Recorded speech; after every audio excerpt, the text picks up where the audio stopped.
Kenjaku, you're just like those World War scientists, huh? We start this chapter surprisingly by seeing Riko. Tengen and Yuki are discussing about the process of merging, and that discussion finally clears up why Yuki and Tengen didn't really seem to get along from the previous scenes we got from them. Yuki was a star vessel.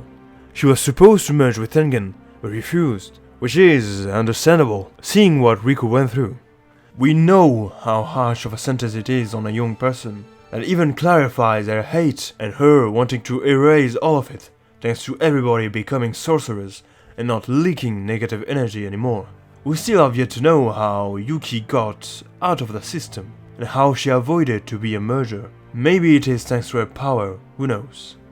Aside from that, we get to know that there were other bodies to merge with, but Tengen refused to take those to continue the process. Why? She just chose not to.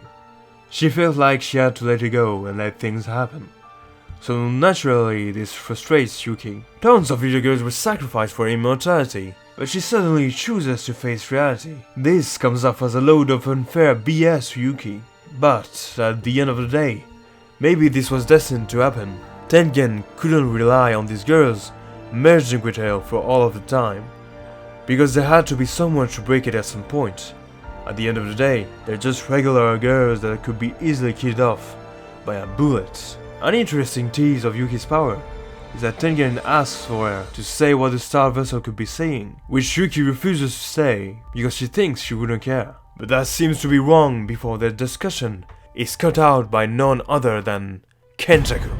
Kenjaku being there is way more dangerous than it seems. Tengen letting herself evolve makes it extremely dangerous for all of humanity, because now she is more and more becoming a cursed spirit rather than a sorcerer. And this is the worst thing that could happen, since our main villain has the power to use cursed spirits as he wants. He also adds that the killing games have served their purpose. I didn't mention it before, but we are now 2 days after the last chapter, where we've seen Megumi's team and the other nations invading Japan. So, did the eugenicism that Kenjaku tried to provoke happen to reach its peak? Have the barriers collected so much energy that now Kenjaku could make his ultimate move?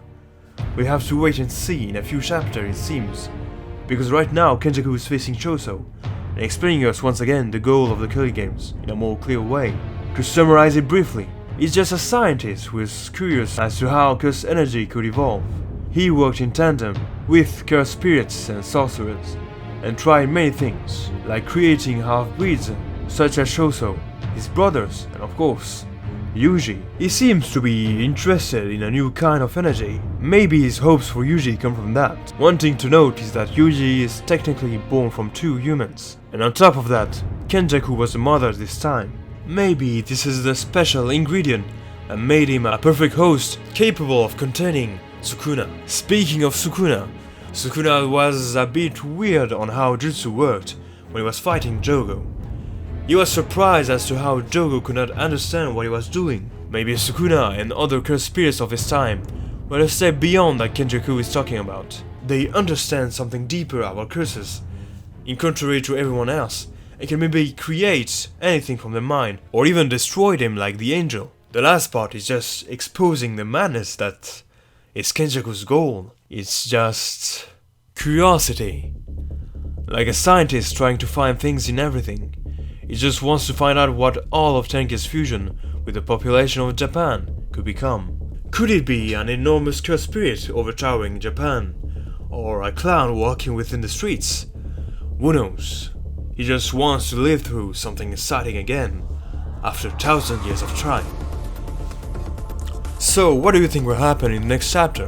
Will Choso survive Kenjaku? Or will Yuki appear before he even dies? And what about the team of Yuji and Megumi? What are they becoming in the last 2 days? I wonder. Let me know in the comment section. And don't forget to subscribe and drop a like. See ya!